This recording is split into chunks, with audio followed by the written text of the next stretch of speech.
சிதம்பரம் கடலூர் மாவட்டத்தில் குமாரமங்கலம் நாங்கள் மண்பாண்ட தொழில் 30 பேர் கிட்டத்தட்ட வேலை செஞ்சுக்கிட்டு இருக்கோம். மண்பாண்டங்களில் செய்யும் உணவிற்கு வாசமும் ருசியும் அதிகம். இன்னும் கிராமங்களில் நிறைய குடும்பங்கள் மண்பாண்டங்களை உபயோகப்படுத்தி சமைத்து வருகின்றனர். தமிழ்நாட்டில் கிராமப்புறங்களில் உள்ள உணவகங்களில் மண் அடுப்புகளில் மண்பாண்டங்களை கொண்டு சமைப்பதை நாம் காணலாம்.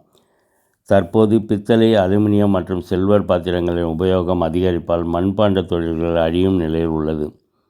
இயற்கையோடு ஒட்டிய வாழ்வியல் முறை இங்கு அதிநவீன தொழில்நுட்ப புரட்சியின் காரணமாக அனைத்தும் செயற்கையானதாக மாறிவிட்டது. அதனால் மண்பாண்டம் தயாரிப்பது போன்ற பாரம்பரிய தொழில்கள் யாவும் இன்று உருகுலைந்து போய்விட்டன. இதனால் இத்தொழிலில் ஈடுபட்டு வந்தவர்கள் வேறு திசையில் பயணிக்க தொடங்கிவிட்டனர். இளைய தலைமுறையினரும் இதில் நாட்டம் கொள்வதில்லை. மண்பாண்டங்கள் செய்வதற்கு முக்கிய மூலப்பொருள் களிமண் ஆகும்.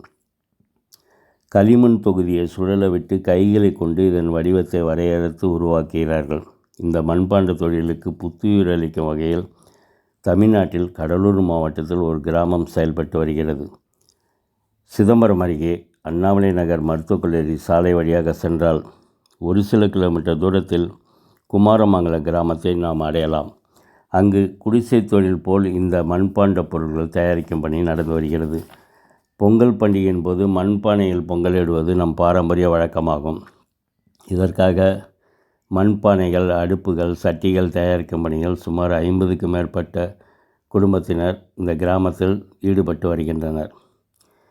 இவர்கள் வெறுமனே பானை, சட்டி மற்றும் செய்யாமல் தற்கால வாழ்க்கைக்கு ஏற்ற வகையில் மண்ணாலான ஜாடிகள், பூந்தொட்டிகள், டம்ளர்கள் உள்ளிட்ட பல்வேறு பொருட்களை செய்கின்றனர். நீங்கள் குறிப்பிட்டு சொல்லும் பொருட்களையும் செய்து கொடுக்கின்றனர். குறிப்பாக இவர்கள் அதிக அளவில் மண்பாண்டங்கள் செய்யும் நவம்பர், டிசம்பர் மாதங்களில் தொடர் மழையால் தொழில் பெரிதும் பாதிக்கப்படுகின்றனர். அப்படி செய்தாலும் உலர வைக்கவும் சூளையிடவும் முடியாமல் அவதியுற்று வருகின்றனர். மண்பாண்ட தொழிலுக்கு முக்கிய மூலப்பொருள்கள் களிமண் மற்றும் மணல் ஆகும். இந்த பொருட்கள் அவர்களுக்கு எளிதாக கிடைப்பதில்லை. இதனால் இத்தொழில் மிகவும் பாதிப்படைந்து நலிவடைந்து வருகிறது.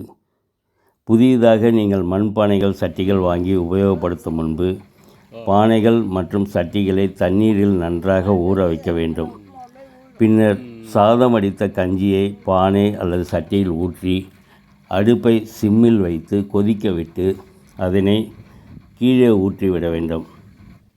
பின்னர் அந்த சட்டி அல்லது பானையை நன்றாக கழுவ வேண்டும்.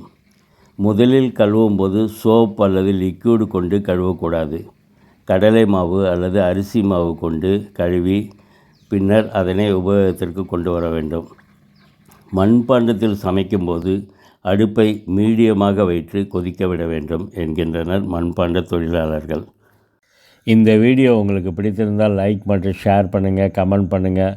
மறக்காமல் பெல் பட்டனை அழைத்து சப்ஸ்கிரைப் பண்ணுங்கள்.